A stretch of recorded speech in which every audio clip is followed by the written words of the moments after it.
नमस्कार दर्शकों, स्वागत है आपका हमारे चैनल एस्ट्रो सारथी में, जहां हम ग्रहों की चाल, भाग्य के संकेत और समय के रहस्य को सीधा ज्योतिष की दृष्टि से समझने की कोशिश करते हैं, वो भी बिल्कुल सरल और साधारण सी भाषा में। मैं आचार्य शिवी आप सभी का हार्दिक अभिनंदन करती हूँ। दर्शकों, आज के इस वीडियो में हम बात करेंगे वृषभ राशि के जून माह के मासिक राशिफल के बारे में। जी हाँ, वृषभ राशि वालों के लिए जून का महीना क्या लेकर के आ रहा है, आज के इस वीडियो में हम आपको ये बताएंगे। लेकिन उससे पहले अगर आपने हमारे चैनल एस्ट्रो सारथी को सब्सक्राइब नहीं किया है तो तुरंत सब्सक्राइब कीजिए, ताकि ज्योतिष से जुड़ी हुई सारी महत्वपूर्ण जानकारियां आप तक सही समय पर पहुंच सके। तो चलिए शुरू करते हैं और जानते हैं वृषभ राशि का मासिक राशिफल जून माह का। देखिए, सबसे पहले हम जान लेते हैं ग्रहों की स्थिति क्या रहने वाली है आपके लिए। आपकी राशि के स्वामी होते हैं शुक्रदेव, और शुक्रदेव शुरुआत में आपके लिए रहने वाले हैं मिथुन राशि में, यानी कि धन भाव में। इसके बाद यह शुक्र 8 तारीख को गोचर करेंगे और कर्क राशि में चले जाएंगे, यानी आपके तीसरे भाव में चले जाएंगे। शुक्र आपके राशि के स्वामी होते हैं और आपके छठे भाव के स्वामी होते हैं। अब अगर सूर्यदेव की स्थिति को देखा जाए तो सूर्यदेव शुरुआत में आपकी ही राशि में रहने वाले हैं, और इसके बाद ये गोचर करेंगे 15 तारीख को और आपके धन भाव में पहुंच जाएंगे। मंगल ग्रह की स्थिति देख लें तो मंगल ग्रह जो कि आपके 12वें भाव और आपके सप्तम भाव जो कि जीवन साथी का भाव होता है, इसके स्वामी हैं। ये मंगल ग्रह शुरुआत में रहने वाले हैं आपके 12वें भाव में, और इसके बाद ये गोचर करेंगे और आपकी ही राशि में आ जाएंगे 20 जून को। देखिए, सूर्य ग्रह जो है वो आपके चतुर्थ भाव के स्वामी होते हैं, और बुध ग्रह, इनकी अगर हम बात करें तो बुध ग्रह यहाँ पर 21 तारीख तक रहने वाले हैं अपनी खुद की स्वयं की राशि मिथुन राशि में, और इसके बाद 22 तारीख को ये गोचर करेंगे और कर्क राशि में आ जाएंगे। बुध ग्रह जो कि आपके धन भाव और आपके पंचम भाव के स्वामी होते हैं, आपके लिए बहुत महत्वपूर्ण ग्रह है बुध ग्रह। गुरु ग्रह की स्थिति को देख लेते हैं।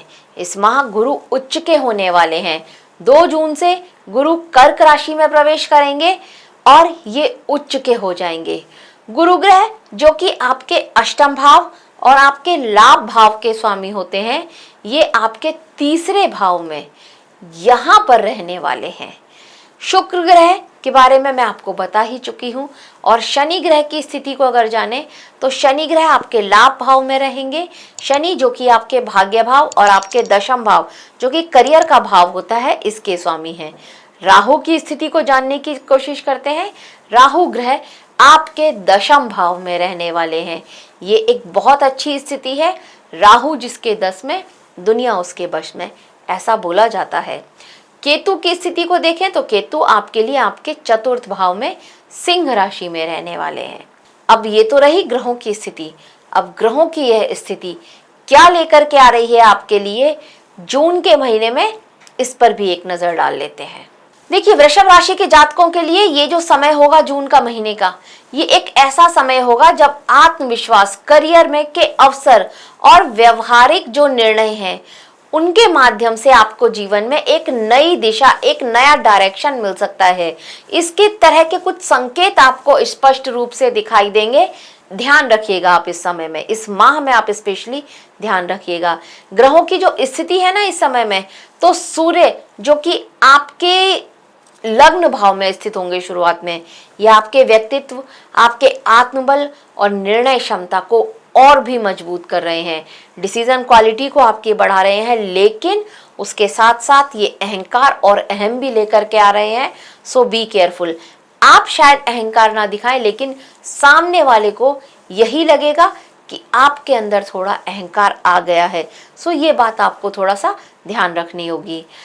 आपका व्यक्तित्व प्रभावशाली भी होगा, आत्मविश्वासी भी होगा, और इसके साथ साथ आप बहुत ज़्यादा स्पष्टवादी रहने वाले हैं।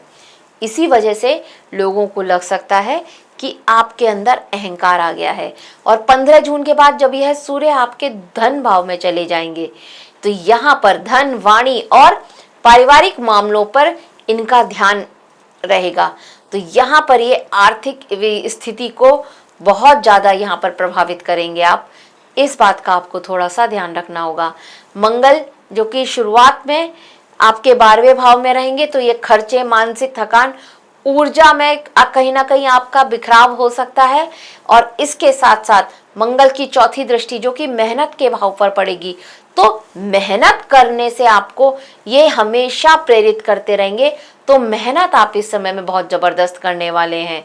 अचानक से खर्च भी रहेगा, लेकिन आपको आवेश में आकर के डिसीजन लेने से बचना होगा। और 20 जून के बाद जब यह मंगल आपकी ही राशि में आ जाएंगे, तब यहां पर देखेंगे कि आपके अंदर ऊर्जा, साहस और कार्य करने की जो क्षमता है, आपकी जो कार्य करने की क्वालिटी है, उसमें अचानक से वृद्धि होती हुई नजर आएगी। इस समय में आपके लिए गए निर्णय सही पड़े, ये स्थिति भी यहां पर आपके साथ होती हुई नजर आएगी। और ये मंगल आपको हमेशा आपके जीवन में आगे बढ़ने के लिए, कुछ नया करने के लिए प्रेरित करते रहेंगे। बुध की स्थिति को देखें तो बुध शुरुआत में जब दूसरे भाव में रहेंगे तो वाणी और आर्थिक निर्णयों को प्रभावित करेंगे। वाणी भाव के स्वामी होकर के इनका यहाँ पर रहना आपकी वाणी को और भी अच्छा बना सकते हैं। तो इस समय में आप अगर सोच समझ करके बोलेंगे तो ये आपके लिए बहुत अच्छा रहेगा। धन और वाणी से जुड़े मामलों में आपको हमेशा सतर्क रहना चाहिए। और 22 जून के बाद जब यह बुध आपके तीसरे भाव में आ जाएंगे, तब यहाँ पर आपका कम्युनिकेशन, कुछ आप सीखना चाह रहे हैं तो वहां पर आप देखेंगे कि ये आपके आत्मविश्वास को भी बढ़ाएगा। और जो भी आप कुछ नया सीखना चाहते हैं, कुछ नया लर्न करना चाहते हैं, उसमें भी आपकी बहुत ज़्यादा मदद करेंगे यह बुध।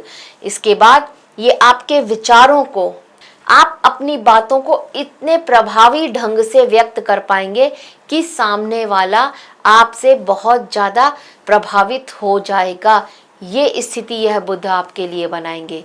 और गुरु जब ये आपके तीसरे भाव में आएंगे, तब यहाँ पर आपको निरंतर प्रयास करने और सीखने की दिशा में प्रेरित करेंगे। तो ये समय आपको धैर्य के साथ आगे बढ़ने के संकेत दे रहा है। केतु का चतुर्थ भाव में होना मतलब घर, परिवार या मानसिक शांति के मामलों में थोड़ा सा दूरी बनी रहेगी किसी न किसी तरह से, ये आपके लिए स्थिति होगी। एक असंतुलन की भावना आपके अंदर में आएगी, इसीलिए इस समय में भावनात्मक संतुलन बनाए रखना बहुत ज्यादा जरूरी होगा आपके लिए। राहु का दशम भाव में होना करियर के क्षेत्र में अचानक से बदलाव भी लेकर आएगा, कुछ नए अवसर भी लेकर के आएगा, नई दिशा और नया पहचान दिलाने वाला ये समय होगा आपके लिए। इस समय में आप विशेष रूप से उन लोगों से जुड़ेंगे जो आपके लिए बहुत ही ज्यादा, मतलब आपने सोचा नहीं था कि मेरे को इतने प्रभावशाली लोगों से कभी मिलने का मौका मिलेगा। ये आपके लिए वो समय होगा, एक अच्छा समय होगा, स्पेशली उन लोगों के लिए जो किसी टेक्निकल वर्क से रिलेटेड उनका काम है, या मीडिया या फिर कुछ बड़े नेटवर्क से जुड़े हैं, तो यहाँ पर आपको इस तरह के कुछ अवसर अवश्य ही प्राप्त होंगे। शनि का एकादश भाव में होना ये आपके प्रयासों को धीरे धीरे स्थिर लाभ में बदलने के, एक स्टेबल लाभ में बदलने के संकेत लेकर के आ रहा है। इससे आपकी आय के स्रोत और भी मजबूत होंगे। बस यहाँ पर शर्त यही है, क्योंकि शनि की तीसरी दृष्टि आपकी ही राशि पर है, तो शर्त यहाँ पर यही है कि नियम संयम से रहिए, डिसिप्लिन से रहिए, अनुशासित रहिए, अरेंज्ड रहिए। बिखरा हुआ घर, बिखरा हुआ कमरा, बिखरी हुई टेबल, ये शनि को बिल्कुल पसंद नहीं है। तो जितना साफ सुथरा अरेंज्ड रहेंगे, उतना ही शनि के अच्छे फायदे आप यहाँ से उठा सकते हैं। तो ये जो माह है, ये आपके लिए एक आकर्षण और स्थिरता लेकर के आने वाला है। सूर्य और बाद में मंगल का प्रभाव आपको प्रभावशाली बनाएगा, लेकिन आपको ध्यान रखना होगा कि अहंकार और जल्दबाजी में लिए गए निर्णय आपके लिए नुकसानदायक हो सकते हैं। अब अगर बात करें आपके करियर की, तो देखिए करियर के क्षेत्र में यह समय महत्वपूर्ण है बहुत ज्यादा आपके लिए। राहु का दशम भाव में होना, जैसा कि मैंने पहले भी बताया, कि अचानक से अवसर और नई पहचान लेकर के आ सकता है आपके लिए। यदि आप नौकरी में हैं तो आपके सामने कुछ नए प्रोजेक्ट या नई जिम्मेदारियां आपके लिए आ सकती हैं। विदेश से रिलेटेड किसी कंपनी में काम कर रहे हैं, एमएनसी में किसी में काम कर रहे हैं, तो वहां पर भी कुछ अच्छे बड़े अवसर आपके हाथ लग सकते हैं। प्राइवेट किसी फर्म में काम कर रहे हैं तो इस समय में आपको मौका मिलेगा कि आप अपने कौशल को दिखाएं और आगे बढ़ें। किसी वरिष्ठ के साथ में आपके संबंध, जो आपका सीनियर हो उसके साथ में आपको अपने संबंध को बनाए रखना थोड़ा जरूरी हो जाएगा, और संबंध भी बैलेंस्ड बनाए रखना, संतुलित बनाए रखना, क्योंकि यहाँ किसी ना किसी तरह का एक मनमुटाव होता हुआ अवश्य ही नजर आ रहा है। नौकरी तो आपकी बदल सकती है अगर आप बदलने की सोच रहे हैं, तब माह का उत्तरार्ध उसके लिए एकदम अनुकूल है। व्यापारी हैं तो आपके लिए भी यहाँ पर विस्तार और नए अवसर दोनों आ रहे हैं। किसी नए कॉन्ट्रैक्ट से आपको एक अच्छा खासा फायदा मिल सकता है। इस समय में आपकी जो भी रणनीतियां, जो भी प्लानिंग आप अपने व्यापार के लिए बनाएंगे, वो सब आपके लिए एक अच्छा मोटा आर्थिक लाभ लेकर के आ रही हैं। आपकी जो पार्टनरशिप है वहां पर भी आप देखेंगे जो छोटी मोटी आपकी कमियां थी, अब वो सारी कमियां दूर होती हुई नजर आ रही हैं। बहुत ज्यादा चांसेस हैं कि आप विदेश से रिलेटेड किसी पार्टनर के साथ में जुड़ जाएं, ये स्थिति भी यहाँ पर होती है। आपको विदेश से कोई अच्छा बड़ा प्रोजेक्ट मिल जाए या कहीं दूर से कोई अच्छा बड़ा प्रोजेक्ट मिल जाए, इस तरह की स्थिति भी यहाँ पर बनती हुई नजर आ रही है। बहुत ज्यादा चांसेस हैं इस माह में, अगर आप अपने व्यापार को बढ़ाने की सोच रहे थे, विस्तार करने की सोच रहे थे, तो यहाँ पर उसके भी चांसेस बनते हुए नजर आते हैं। कोई इस तरह की प्लानिंग आप कर सकते हैं इस माह में।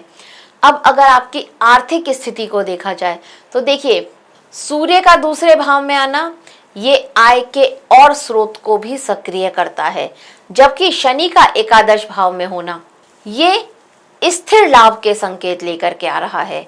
माह की शुरुआत में यहाँ पर खर्चा अधिक हो सकता है, इसीलिए बजट बना करके चलना आपके लिए बहुत ज्यादा जरूरी है।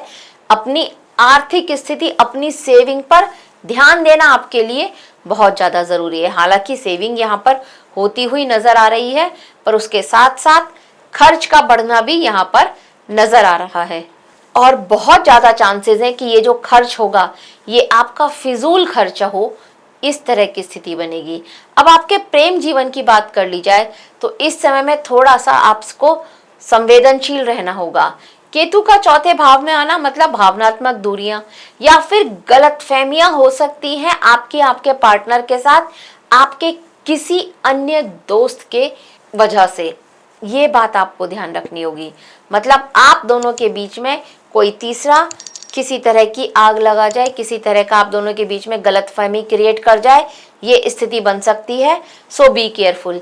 यदि आप किसी के साथ संबंध में हैं तो संवाद बनाए रखना अत्यंत आवश्यक है। नए संबंधों की शुरुआत करना चाह रहे हैं तो यहाँ पर थोड़ा जल्दबाजी से बचना होगा। वैसे अभी आपके अंदर थोड़ा अहम रहने वाला है, तो पूर्वार्ध में आपके लिए किसी नए संबंध की शुरुआत होने के चांसेस थोड़ा कम नजर आते हैं, पर उत्तरार्ध में इस तरह की स्थिति बनेगी। बस अपनी वाणी पर थोड़ा सा ध्यान दीजिएगा। अगर आप विवाहित हैं तो यहाँ पर सामान्य रूप से संतुलित ही रहने वाला है यह समय। घर परिवार से जुड़े मामलों में थोड़ा सा धैर्य रहना होगा। समझदारी से डिसीजन लेंगे तो आपके लिए अच्छा है, नहीं तो कोई डिसीजन गलत पड़ सकता है, ये स्थिति आएगी। जीवन साथी के साथ समय बिताना, उनकी बातों को, उनके विचारों को समझना, ये आपके संबंधों को बहुत ज्यादा मजबूत बनाएगा। शुरुआत में जब सूर्य यहाँ पर आपकी ही राशि में रहेंगे तो यहाँ पर एक अहम की स्थिति आपके और आपके जीवन साथी के बीच में आ सकती है। सो इस बात को आपको ध्यान रखना होगा। अब अगर आपकी संपत्ति या आपके वाहन की बात करी जाए तो इस समय आपको संपत्ति या वाहन खरीदते समय बहुत ज्यादा सावधानी बरतनी है। किसी तरह का गलत निर्णय आपके लिए बहुत ज्यादा नुकसानदायी साबित हो सकता है इस समय में। पेपर्स, अगर आप, वैसे तो मैं मना करूंगी कि आप कोई संपत्ति या वाहन इस समय में ना खरीदें, लेकिन फिर भी अगर आप खरीदना चाहते हैं तो जो पेपर हैं उनकी बहुत अच्छे से जांच कर लीजिएगा। अब विद्यार्थियों की बात करी जाए तो आपके लिए यह समय प्रयास और एकाग्रता इन दोनों का समय है। बुध का तृतीय भाव में आना मतलब आपकी समझ, आपकी अभिव्यक्ति को बहुत ज्यादा मजबूत करेगा। इससे आपका ध्यान आपकी पढ़ाई में लगेगा और आप अपनी पढ़ाई में एक अच्छा प्रदर्शन कर पाएंगे, इस तरह की स्थिति यहाँ पर यह बुध ने आपके लिए बनाई हुई है। सो बी केयरफुल। अगर हम आपके स्वास्थ्य की बात करें तो इस माह में शुरुआत में थकान और नींद की कमी यहाँ पर हो सकती है। माइग्रेन अगर आपको कभी था तो माइग्रेन की स्थिति भी यहाँ पर बढ़ती हुई नजर आ रही है। ब्लड प्रेशर, किसी भी तरह का ब्लड प्रेशर अगर आपको है, लो या हाई, तो भी आपको बहुत ज़्यादा यहाँ पर ध्यान देना होगा। नियमित दिनचर्या, संतुलित आहार, योग, ध्यान, ये आपके लिए अत्यंत लाभकारी रहेंगे। तो दर्शकों, ये जो जून का महीना होगा, यहाँ पर आप कुछ सरल और प्रभावी उपाय करके इसको अपने लिए और भी बेहतर बना सकते हैं। देखिए, आपको प्रतिदिन सूर्य को जल देना चाहिए। गायत्री मंत्र का जाप करके आपको सूर्य को जल देना चाहिए। आपके आत्मबल को बढ़ाएगा और क्लैरिटी लेकर के आएगा आपके अंदर में। मंगलवार को अगर आप हनुमान जी की पूजा करते हैं, हनुमान चालीसा पढ़ते हैं, मंदिर में जाकर के हनुमान जी का प्रसाद चढ़ा के आते हैं, तो ये भी आपके लिए बहुत श्रेष्ठ है। आपकी धन की जो स्थिति है उसमें और भी सुधार आप देखते हुए नजर आएंगे। सेविंग थोड़ा ज़्यादा अच्छे से होगी।